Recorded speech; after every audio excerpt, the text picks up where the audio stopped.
तो कैसे हो सारे लोग यार। चैप्टर 4 से स्टार्ट कर रहे हैं। चैप्टर 8 के बारे में सारी चीज़ें हमने करी है। मैं ऐसा पहला इंसान हूँ जो कि एनसीईआरटी भी कराता हूँ, एक्सटर्नल चीज़ें भी, और स्टैंडर्ड लेवल तक लेकर भागता हूँ कोई भी चैप्टर को। तो पहला इंसान हूँ।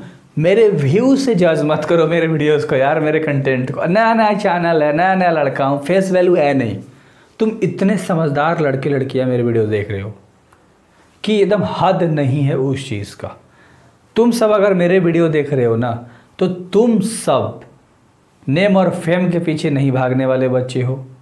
तुम लोग मेहनत देखने वाले बच्चे हो, और मुझे ऐसे बच्चों से बहुत प्यार है, बहुत इश्क है, बहुत मोहब्बत है, और बहुत लंबा चलेंगे हम लोग, छोड़ने वाले नहीं हैं। एक एक चीज़ समझेंगे हम लोग रियल नंबर के बारे में, एक एक चीज़ बहुत प्यार तरीके से। सबसे पहले इस चैप्टर के अंदर में देखो, चैप्टर में तो बहुत कम चीज़ है, मात्र HCF और LCM निकालना सीख लो, और रूट वाला इरेशनल वाला सीख लो, सॉल्व करना, क्वेश्चन ख़त्म चैप्टर। लेकिन स्टैंडर्ड लिए हो ना बाबू, तो तुम्हें ऐसे ऐसे क्वेश्चन तुम्हारे साथ आएंगे ना, वहीं से बनाया जाएगा। टॉपिक क्या है उसी से अलग अलग तरीके से क्वेश्चन फॉर्म होंगे। जैसे कि अभी 2025 के बच्चे ना बोर्ड दिए ना, हालत ख़राब थी, सेम उसी तरीके से बहुत सारे बच्चे बोल रहे थे कि GI लेवल का क्वेश्चन था। एंड देन मैथ्स में वही लड़का बना पाया था। एक्सपीरियंस ले बोल रहा हूँ, ट्यूशन पढ़ाता हूँ, मुझे पता है, ठीक है। तो हर चीज़ तो वही बच्चा बना पाया जिसने एक्सटर्नल एक्टिविटी के तौर पे काम किया, जिसने टॉपिक बेसिस पे काम किया। एंड अगर मुझे इस वीडियो में इंट्रोडक्शन पार्ट में कुछ टाइम दे देते हो मुझे, तो मैं यकीन से बोल सकता हूँ कि तुम आगे इस चैप्टर में गर्दा मचा देने वाले हो। देखो, सबसे पहले फैक्टर बाबू क्या होता है। अगर हम कोई भी एक संख्या ले रहे हैं तो इसका फैक्टर, यानी कि ये जो 8 है किसके टेबल में आता है, 1 के टेबल में आता है, फिर 2 के टेबल में आता है, फिर बाबू फिर 4 के टेबल में आता है, और खुद 8 के टेबल में आता है। फैक्टर हो गया। अब 100 की सीधे बात करते हैं। 100 1 के टेबल में आएगा, 2 के टेबल में आएगा, 4 के टेबल में आता है क्या, आता है ना, हाँ आता है भाई, 25 बार में, 25 बार में, हाँ। 6 के टेबल में आएगा क्या, नहीं आएगा। 8 के टेबल में आएगा क्या, नहीं आएगा, ठीक है। तो फैक्टर वैसे के लिए हम लोग कर रहे हैं, ठीक है। 4 उसके बाद सीधे आएगा ये 5 के टेबल में आएगा भाई, और फिर 10 के टेबल में आएगा भाई, फिर 20 के टेबल में आएगा भाई, फिर उसके बाद किसके टेबल में आएगा, 30 नहीं आएगा, 40 नहीं आएगा, डायरेक्ट उसके बाद 50 के टेबल में आएगा, और यहाँ पर हाँ एक और टेबल में आएगा, 25 के टेबल में आएगा, ठीक है। हाँ उसके बाद 50 के टेबल में डायरेक्ट आएगा, और 50 के बाद डायरेक्ट किसके टेबल में आएगा, 100 के टेबल में। यानी कि ये फैक्टर हो गया बेसिकली, समझ रहे हो। हाँ फैक्टर समझ लिया। तो फैक्टर से भी रिलेटेड चीज़ें एक और, मल्टीपल फैक्टर क्या होता है ना। मल्टीपल फैक्टर क्या होता है,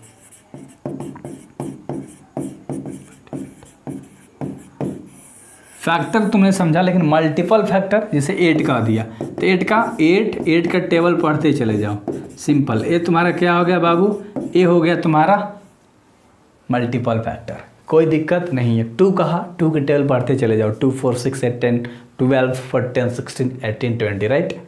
तो ये सब तुम्हारे फैक्टर और मल्टीपल फैक्टर थे। 2 चीज़ तुमने समझ लिया, ठीक है। LCM निकाल लो, नहीं समझ में आता फैक्टर के लिए, अगर नहीं आता LCM निकाल लो। जैसे मैंने 8 कहा तो 8 का LCM निकाल लो ना गाइस। देखो 2 से 8 4 बार में, और 2 से 2 बार में, तो 2 2 2 हो गया। लेकिन 2 आया, 4 आया, आया कि नहीं, 2 चीज़, और एक तुम्हें पता है, और 8 खुद हो गया, तो तुम्हारे पास आ गया ना। तो इस तरह से तुम फैक्टर चेकआउट कर सकते हो। वो तुम्हारे अंदर डिपेंड करता है, समझदार बच्चे हो, होनहार बच्चे हो, तुम्हें हर चीज़ पता है।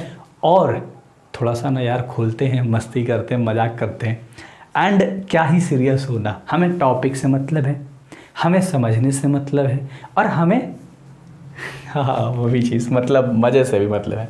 अच्छा, प्राइम नंबर क्या होता है बाबू, प्राइम नंबर क्या होता है बाबू, जिसके 2 फैक्टर होते हैं।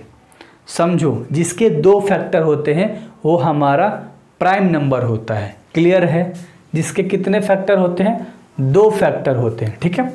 आइए, जैसे 2 फैक्टर, 2 अगर एक संख्या ले लिया तो क्या इसका 2 फैक्टर होगा, हाँ 1 और 2, 1 के टेबल में भी आता है, 2 के टेबल में भी आता है, ठीक है। अगर हम 3 लेंगे तो क्या इसके कितने फैक्टर, 1 और 3, ये प्राइम नंबर है। समझना, जिसके केवल 2 फैक्टर हो, जिसके केवल 2 फैक्टर हो। अगर हम 4 ले लिए तो 1 भी होता है, 2 भी होता है, और 4 भी।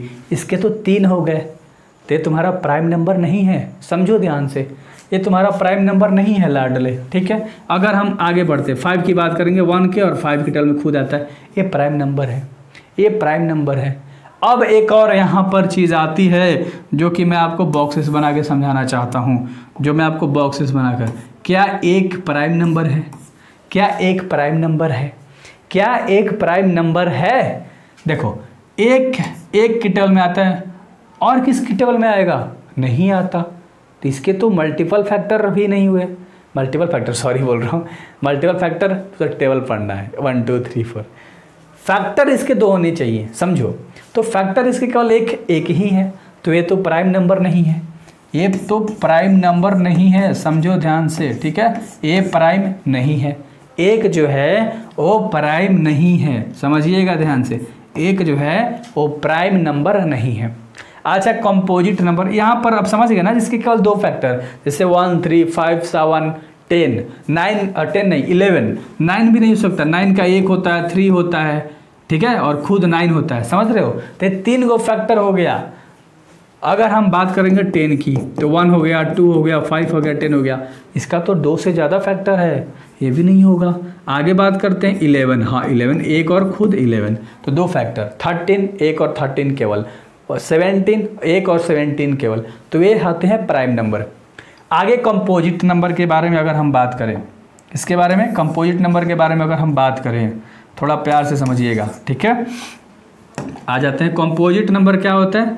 जिसके 2 से ज़्यादा क्या होते हैं? फैक्टर होते हैं, समझो ध्यान से, जिसके 2 से ज़्यादा क्या होते हैं? फैक्टर होते हैं, जिसके 2 से ज़्यादा क्या होते हैं? फैक्टर होते हैं।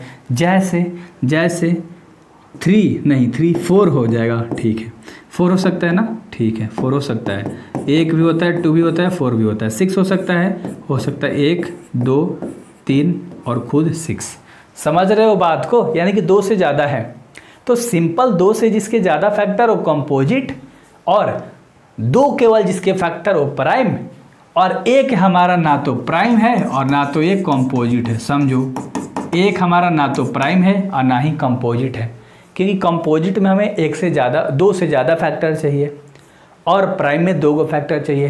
तो एक ऐसा संख्या है जिसका ना तो 2 गो फैक्टर हो सकता है ना तो 2 से ज़्यादा फैक्टर हो सकता है। तो हम कह सकते हैं एक लाइन में, यहाँ पर थोड़ा सा प्यार तरीके से हम लोग अगले लाइन में चलते हैं, यहीं पर थोड़ा सा कर देते हैं, एक बॉक्स बना के लिख सकते हैं, यहीं पर लिख दें, थोड़ा सा ऊपर जाना पड़ेगा, यहीं पर लिख देते हैं इसी चीज़ को रफ करके यहीं पर, ठीक है। क्या लिखेंगे? 1 इज़ नोर प्राइम, ठीक है, और नाइदर कंपोजिट, कोई दिक्कत नहीं, एक ना तो प्राइम है और ना ही कंपोजिट है, यानी कि दोनों नहीं है, नहीं हो सकता है। चलिए फैक्टर, मल्टीपल फैक्टर, प्राइम और कंपोजिट, 4 में कोई दिक्कत नहीं है, बहुत सुंदर, इस तरह से पढ़ा जाता है। फंडामेंटल थ्योरम ऑफ अरिथमेटिक, इसे जानना बहुत इंपॉर्टेंट है। क्या कह रहा है कि एवरी कंपोजिट नंबर, जितने भी हमारे कंपोजिट नंबर है, कंपोजिट नंबर क्या होता है? जिसके 2 से ज़्यादा फैक्टर होते हैं, बहुत बढ़िया। Every composite number expressed as product of prime, यानी कि प्रोडक्ट ऑफ प्राइम के फॉर्म में हम लिख सकते हैं, है ना, एक अलग तरीके से, ठीक है। यानी कि कोई भी तुम्हारे पास एक कंपोजिट नंबर है, 8 तुम्हारे पास कंपोजिट नंबर है जिसके 2 से ज़्यादा क्या होते हैं? फैक्टर होते हैं। लेकिन कह रहा है कि तुम कंपोजिट नंबर को प्राइम में लिख सकते हो, बिल्कुल लिख सकते हैं। अगर 2 × 4 लिखोगे तो तुम्हारा क्या हो गया बताओ? ये तो 2 ही फैक्टर में ना तुम लिखे हो, तो तुम्हारा प्राइम हुआ ना, एक केवल प्राइम हुआ ना। तुम्हें पता है, हाँ सवाल आ रहा है कि 4 का तो भैया 2 × 2 होगा, तो ये भी तो तुम्हारा 4 का अलग तुमने लिखा तो प्राइम है, यानी कि कंपोजिट को हम प्राइम में लिख सकते हैं। कंपोजिट को अगर हम 4 की बात करें, ये वैसे टेंशन मत लो, तुम्हारे पास आएगा नहीं एग्जाम में, बस एक चीज़ समझा रहा हूँ। 4 का तुम कैसे लिख सकते हो? 2 × 2, तो ये तुम्हारा क्या है? 2 ही तो है, 2 ही तो फैक्टर है, यानी कि तुम्हारे पास कंपोजिट है। इसके 3 गो फैक्टर हो सकते थे, 1 2, यानी 1 × 2, ठीक है, और 4। देखो इसके ना 1 2 और 4, यानी कि तीनों के टेबल में आता है, तो इसके तुम्हारे पास 3 गो फैक्टर हो रहा है, यानी कंपोजिट नंबर है, लेकिन तुमने इसको 2 ही फैक्टर में लिखा, इसलिए प्राइम कहलाएगा। तो इस तरह से लिखने का एक मतलब है जो तुमने सीखा। तुम 100 को भी लिख सकते हो 10 × 10 के फॉर्म में, ठीक है। तुम 200 को भी लिख सकते हो 20 × 10 के फॉर्म में। तो ये चीज़ है जिसे तुम प्राइम के फॉर्म में लिख दे रहे हो, है ना। लेकिन इसका भी अलग अलग और कर सकते हो। तो बस एक मल्टीपल में तुमने लिखा, यानी कि गुणा करके लिखा। बेसिक सी बातें थी और कुछ भी बात नहीं था। ये बहुत नॉर्मल सी चीज़ें थी जिसे तुमने समझ लिया। नहीं भी समझ में आया कोई बात नहीं है, हम हैं ना, जो कहेंगे वही सवाल आएगा। इतना दिमाग में डाल लेना, बहुत सारा सवाल करने वाले हैं। चेक वेदर 6 के power n can and the digit 0 a natural number. अगर सिंपल 0 पे कह रहा है कि अगर मान लो कोई भी संख्या, अगर 6 के पावर तुम्हारे पास कोई भी एक के पावर है, मान लो तुम्हारे पास 6 है और इसके पावर तुम्हारे पास कोई भी एक नंबर है, तो क्या वो 0 पे समाप्त हो सकता है? देखो सिंपल है, 0 पे यानी कि 10 होता है, 100 होता है, 1000 होता है, 10,000 होता है। और इन सब के अगर फैक्टर की बात करोगे तो इसमें 5 जरूर आएगा, है ना, इसमें 5 जरूर आएगा और इसमें 10 भी मतलब 0 वाली चीज़ें आ जाएगी, ठीक है। तो कहने का मतलब है कि 2 भी आ जाएगा और 5 भी आ जाएगा। किसी को करके देख लो, इसमें ही कर लो, इसमें तो 5 जरूर आएगा, 2 जरूर आएगा और एक तुम्हारे पास 10 आ जाएगा। जैसे 5 × 2 = 10 और 10 × 10 = 100। कुछ भी करोगे जिसके लास्ट में शून्य है संख्या के, 0 वाला, एक के बाद 0 0 0 0 0 0 0 0 0, तो जो भी संख्या तुम्हारा 0 पे ख़त्म होता है उसका हमेशा 2 और 5 फैक्टर रहेगा ही रहेगा। अगर हम 6 के बारे में बात करें तो 2 × 3 इसको करके n लिख सकते हैं पावर में। इसमें 2 तो आ रहा है लेकिन 5 नहीं आ रहा है, समझो ध्यान से। यानी कि जब भी तुम्हारा कोई भी संख्या 0 पे समाप्त होने वाला रहेगा उसके मल्टीपल फैक्टर में 2 रहेगा और 5 जरूर रहेगा। ये मैं एक्सप्लेन कर रहा हूँ, समझ में आया? तो इसका 2 और 3 आ रहा है, यानी कि इसमें 2 तो आ रहा है लेकिन 5 नहीं आ रहा है। तो आप कह सकते हो कि 6 के power n can not and with digit 0। Simple है, ये सवाल तुम्हारे एनसीईआरटी में है जो कि सॉल्व करोगे। एक ही लाइन में इसका आंसर लिखना होता है और ये सवाल तुम्हारे एग्जाम में नहीं आएगा। लेकिन मैंने एक्सप्लेन करा कि बाबू कि अगर दोनों चीज़ नहीं है तो तुम इसे नहीं कह सकते कि ये 0 पे समाप्त होगा। यही सवाल तुम्हारा कह रहा था। अगला सवाल के बारे में बात करोगे तो अगला क्या कह रहा है कि LCM and HCF using prime factorization method, यानी कि एलसीएम और एचसीएफ निकालना है प्राइम फैक्टराइजेशन मेथड से। जैसे तुम्हारे पास एक क्वेश्चन है, प्राइम फैक्टराइजेशन समझते हो? हाँ, वहीं अलग अलग एलसीएम निकाल लो। जैसे 12 है ना और 40 और 20 दे दिया, क्लियर है, सिंपल है। 12 का अलग एलसीएम निकाल लो, 14 का अलग निकालो और 20 का अलग निकालो। बस ये नाम याद रखना, प्राइम फैक्टराइजेशन मेथड। अगर जब भी प्राइम फैक्टराइजेशन मेथड कह दे तो तुम्हें उसके फैक्टर के रूप में तुम्हें चीज़ें निकालनी होगी। जैसे 2 के टेबल में 6 बार में, 2 के टेबल में 3 बार में और 3 के टेबल में 1 बार में, 2 के टेबल में 20, 2 के टेबल में 10 और 2 के टेबल में 5 और 5 के टेबल में 1। क्लियर है? 2 के टेबल में 10, 2 के टेबल में 5 और 5 के टेबल में 1। यानी बेसिकली कहने का मतलब है कि सबसे पहले हमने 12 का निकाला तो हमारे पास 2 × 2 × 3 आया। फिर उसके बाद हमने 40 का निकाला तो 2 × 2 × 2 × 5 आया और उसके बाद 20 का निकाला तो 2 × 2 × 5 आया। अब एक लाइन में बहुत प्यार से तुम्हें चीज़ें यहाँ पर समझाऊंगा। ये तो हर बच्चे को पता है, अलग अलग एलसीएम निकाला, सबको अलग अलग करके लिख दिया। इसमें हमें ना लाडलो कह रहा है 2 चीज़ निकालने के लिए। अगर ध्यान से समझोगे तब क्या कह रहा है, 2 चीज़ निकालने के लिए, ठीक है।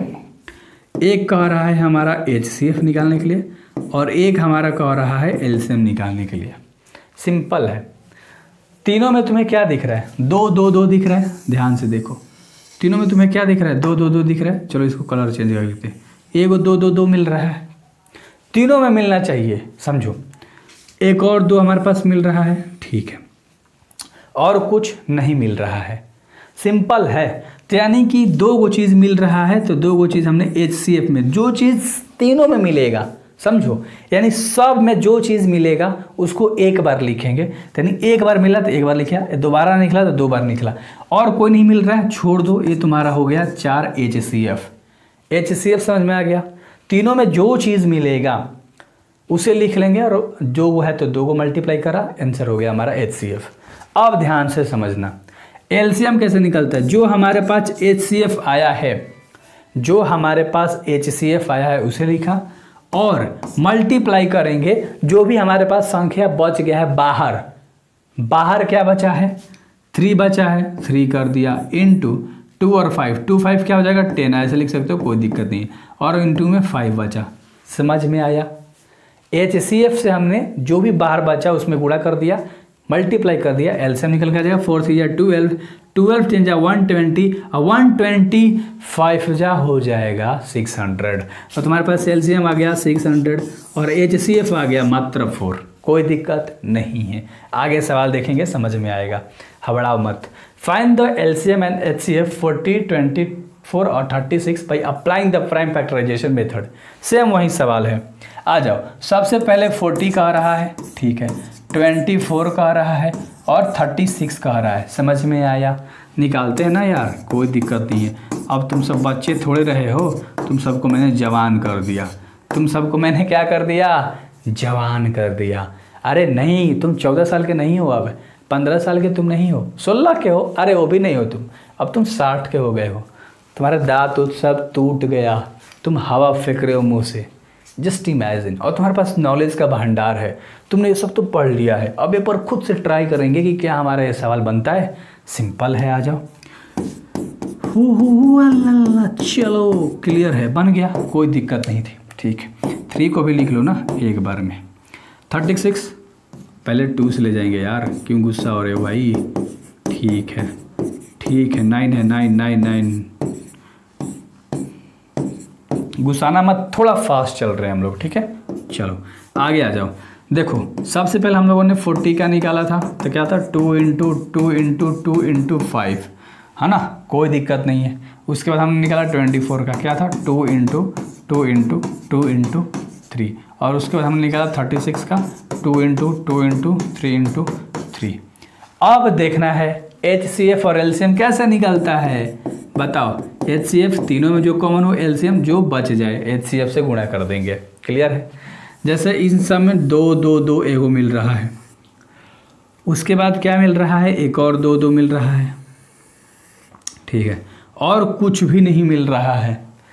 तो 2 2 2 गो है, 2 गो मिला है तो दोनों को मल्टीप्लाई कर दिया, 4 हमारे पास HCF आ गया। 4 LCM में लिख देंगे, और बाकी बाहर क्या है 2 5 जा 10, फिर बाहर क्या है 2 3 जा 6, और इसमें बाहर क्या है 3 3 जा 9। अब सबको मल्टीप्लाई कर दो, 4 10 जा 40, 40 में 6 ले करोगे तो 240, और 240 में 9 से कर दोगे, 240 में 9 से कर दोगे गाइस, तो 36 0 3 21। तो इतना तुम्हारा आ जाएगा। अगर कोई मिस्टेक होगा सॉरी, बाकी मल्टीप्लाई देख लो। तो ये तुम्हारे पास LCM आ गया, यानी कि जो भी HCF हमारा आया उसको रखा, और जो भी चीज़ बाहर था सबको मल्टीप्लाई कर दिया, LCM आ गया। हलवा होता है, हलवा होता है ऐसे ऐसे सवाल। आगे कह रहा है, अब इसी तरह से सवाल से तुमने LCM सीख लिया, तुमने HCF निकालना सीख लिया। जो दोनों में कॉमन होता है HCF, और जो बच जाता है वो LCM। सिंपल। कह रहा है कि इफ़ यदि P and Q are 2 distinct prime number, मान लो तुम्हारे पास P और Q 2 संख्याएं हैं, इसका LCM तुम्हें निकालना है। बहुत आसान है। अरे यार मारोगे क्या, ओ भाई ओ भाई भाई भाई। चलो देखो, तुम्हारे पास P है और तुम्हारे पास Q है। P का अगर तुम देखोगे तो 1 और Q सॉरी P, यानी कि अगर ध्यान से, अगर ऐसे नहीं समझ में आ रहा है ऐसे समझो, अगर तुम P का LCM निकालोगे तो 1 के पढ़ा में P बार में ही आएगा, समझो। Q का अगर LCM निकालोगे तो 1 से Q बार में ही आएगा।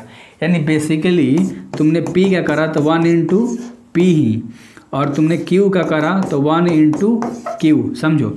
तो हम HCF कैसे लिखते हैं, लाड लो, दोनों में जो चीज़ होता है कॉमन, एक एक मिल रहा है, बाकी ये तो दोनों अलग अलग है, नहीं HCF हो गया।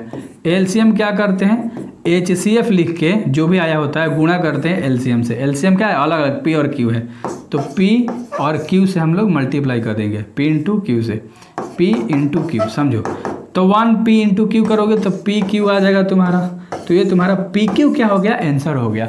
जैसे 4 गो ऑप्शन था, ठीक है, पी स्क्वायर, ठीक है, आ जाओ राजा जी, ठीक है, पी स्क्वायर क्यू स्क्वायर, ठीक है, पी क्यू, और डी में क्या आ रहा है, पी स्क्वायर क्यू। अब बताओ इसमें से कौन सा ऑप्शन सही होगा हमारा, पी क्यू वाला, सी वाला। तो इस तरह से ऑप्शनल भी दे सकता है। मज़ा आ रहा है, मज़ा आ रहा है यार, कैसे निकल रहा है? कमेंट बताओ, शेयर करो दोस्तों के पास, ठीक है। अगला सवाल पे मूव ऑन करते हैं, चीज़ें समझ में आएगी, आराम आराम से निकल के आएगी चीज़ें, आराम आराम से। करेंगे P and Q are two distinct number their HCF। इसमें HCF अभी तुमने तुरंत निकाला, P और Q का HCF कितना आएगा, P और Q का सेम यही सवाल है, HCF 1। तो इसका सवाल कहता तुमने ऐसे ही बना लिया कि भैया P का 2 चीज़, एक और P खुद, यानी ऐसे नहीं समझ में आता, ऐसे लिखो 1 से P बार में, Q को लिखो 1 से जाएगा Q बार में। तो तुम्हारे पास HCF क्या आ जाएगा, और सबसे पहले तो ऐसे लिखो P बराबर 1 इंटू P है और Q बराबर 1 इंटू Q है। दोनों में कॉमन क्या है, 1 है। तो हमें जो दोनों में कॉमन होता है वही तो लिखना होता है। HCF 1 आ गया। हलवा था ना, हलवा था ना, हलवा था ना, ठीक है, तो खाओ ना यार, हलवा है तो। चलो कराएंगे लेट। हमने माना P एक प्राइम फैक्टर है, P be a prime factor, then sum of its factor is. तो सम पूछ रहा है, यानी कि P का फैक्टर, अरे मान लो 4 का फैक्टर अगर मैंने पूछा तो 2 इंटू 2 1 है, यानी कि 2 है और 1 है।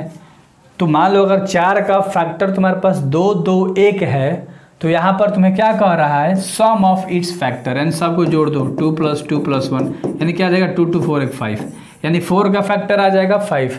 अगर 8 का फैक्टर सम करने के लिए पूछ दे लाडलो, सिंपल है यार, कुछ करना है क्या यार, 2 + 2 + 2 + 1, 2 2 4 2 6 7, तो आंसर क्या आ जाएगा 7। उसी तरीके से हमारा P का फैक्टर पूछा है, 1 में करोगे P बार में जाएगा, यानी कि 1 है और प्लस में P है, ये तुम्हारा क्या हो गया आंसर। इसे मान लो 4 गो ऑप्शन दे रखा है, समझो ध्यान से, तुम्हारे पास 4 गो ऑप्शन दे रखा है। ए में दे रखा है P + Q, ठीक है, बी में दे रखा है PQ, ठीक है, सी में दे रखा है P² Q, और डी में दे रखा है PQ²। तो तुम्हारे पास P + Q हमारा पहला आंसर सही हो जाएगा। मज़ा आ रहा है, एक चीज़ यहाँ समझाया, एक चीज़ यहाँ समझाया, एक चीज़ यहाँ समझाया, इतने क्वेश्चन प्रैक्टिस करा दूंगा तुम्हें कि तुम कहोगे यार मैथ से प्यार हो गया मुझे। इतने चीज़ समझा दूंगा, तुम कहोगे मैथ से प्यार हो गया मुझे, मज़ा आ गया बिल्कुल मैथ्स पढ़ के। अगला सवाल कह रहा है कि let P be a prime number to quadratic equation having its factor is 0। समझो, इसमें क्वाड्रेटिक इक्वेशन का इस्तेमाल करना है। P और Q, P तुम्हारे पास क्या है, एक प्राइम नंबर है, सिंपल है, ठीक है, कोई दिक्कत नहीं, कोई दिक्कत नहीं। क्वाड्रेटिक इक्वेशन में क्या करते हैं, एक अल्फा प्लस बीटा और एक अल्फा इंटू बीटा। क्लियर है, दिमाग में आ रहा है। अल्फा प्लस बीटा क्या होता है, तो P का पहले फैक्टर करोगे तो 1 आएगा और P आएगा लाडल है, जैसे यहाँ ऐसे करते हैं 1 से P बार में, तो 1 आ रहा है P आ रहा है, ठीक है, 2 ही चीज़ आ रहा है ना, समझो। तो 1 और P, यानी कि या ये मान लो तुम्हारा अल्फा है, तुम्हारा बीटा है, तो अल्फा प्लस बीटा क्या होता है, अल्फा प्लस बीटा क्या होता है बताओ, क्या यार, अल्फा प्लस बीटा तुम्हारा क्या होगा और अल्फा इंटू बीटा क्या होगा, समझो ध्यान से। फार्मूला नहीं पता तुम्हें, फार्मूला बता दूँ तुम्हें, फार्मूला ये होता है कि k into x² minus sum of 0 of x, ठीक है, x² minus sum of 0 into x plus sum of 0, ठीक है, यहाँ पर होता है अब प्रोडक्ट ऑफ 0, ठीक है, तो यहाँ पर होता है प्रोडक्ट। तो x² माइनस सम ऑफ 0 क्या है, अल्फा प्लस बीटा, यानी 1 प्लस के P हो जाएगा, 1 प्लस के P इंटू x, और प्रोडक्ट क्या हो जाएगा, 1 इंटू P में गुणा कर दोगे तो हो जाएगा तुम्हारा P, और ये तुम्हारा क्या हो गया, आंसर हो गया। कोई दिक्कत वाली बात नहीं थी। अगर इसको तुम और सॉल्व कर सकते हो कर लो। x² में x² तो बाहर है, ये तुम्हारा x² बाहर है, माइनस 1 से x में गुणा करोगे तो x, और P में x से गुणा कर दोगे तो क्या हो जाएगा, प्लस के px, और प्लस में P है, ठीक है, तो ये तुम्हारा हो जाएगा आंसर। कोई दिक्कत नहीं था, कोई दिक्कत नहीं था इस सवाल में। ठीक है, मज़ा आ गया। और यहाँ पर तुम इतना ही आंसर लिखो ना यार, आगे क्यों जाना, आगे मत जाना, बस फार्मूला पे पुट आउट कर दो, आगे जाने की जरूरत नहीं है वरना तुम कंफ्यूज होगे। बस इतना लिख दिया ना, बस क्वाड्रेटिक फॉर्म में क्वाड्रेटिक फॉर्म का यूज़ करके तुम्हें बताना था, बस बन गया। हलवे हलवे सवाल होते हैं जो तुम्हें अगर अच्छे से तुमने समझा तो तुम्हें मज़ा आएगा। The HCF of 2 consecutive positive number is. अब कॉन्जिक्यूटिव नंबर क्या होता है, कॉन्जिक्यूटिव नंबर का HCF पूछ रहा है, समझो ध्यान से। कॉन्जिक्यूटिव नंबर मतलब लगातार आने वाले संख्या, लगातार आने वाले दो संख्या यानी दो नंबर। जैसे अगर हम 13 की बात किए तो 14, अगर हम 14 की बात किए तो 15, अगर हम 100 की बात किए तो 108, यानी लगातार, है ना। अगर हमने 7 कहा तो लगातार क्या आएगा 8, अगर हम 9 कहा तो लगातार 10।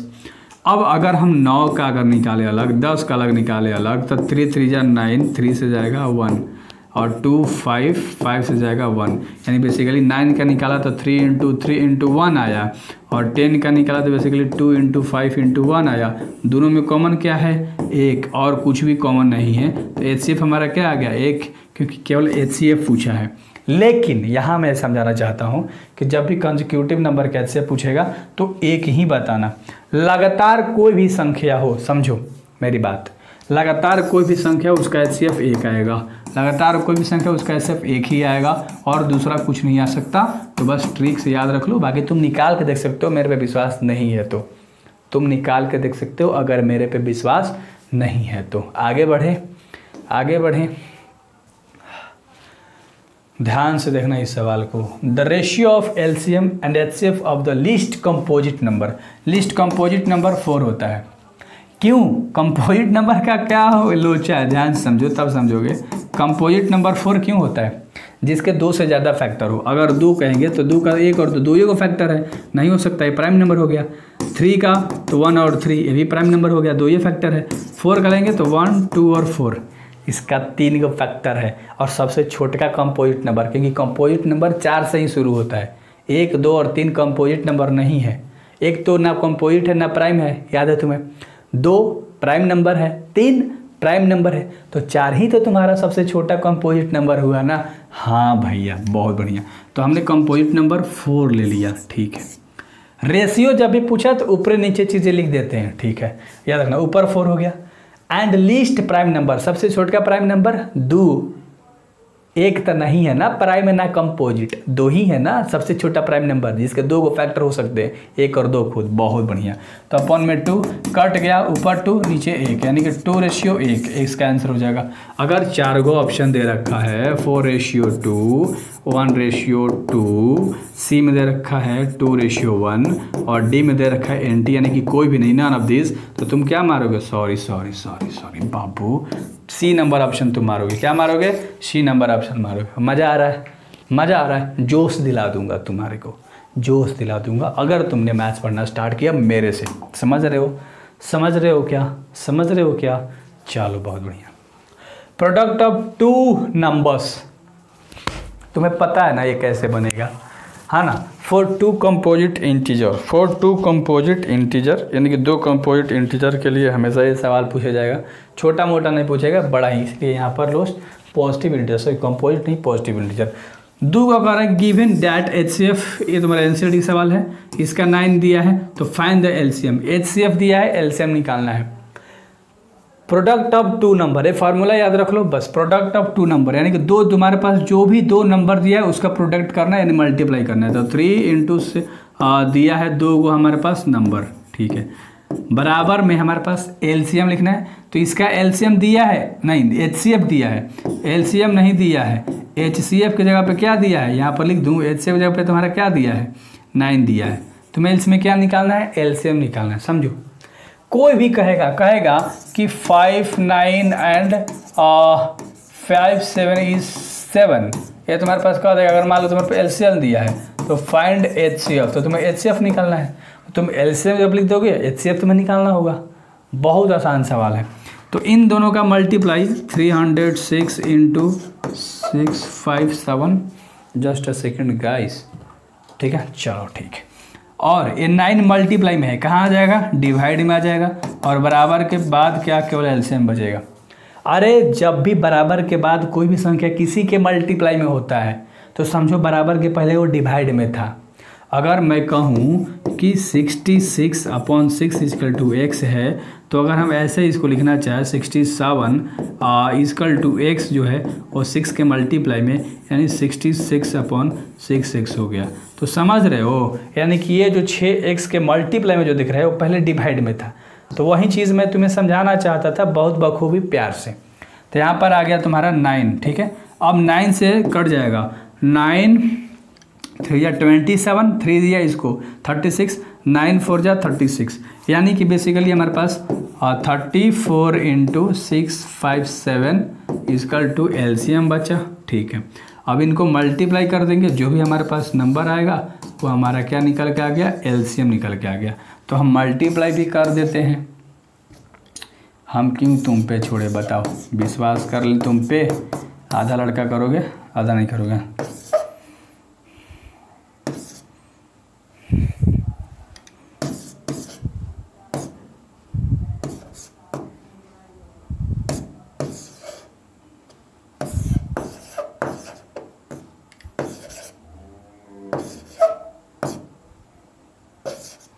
इक्कीस 33 8, 21 33 और 8, ये तुम्हारे पास मतलब आंसर हो गया।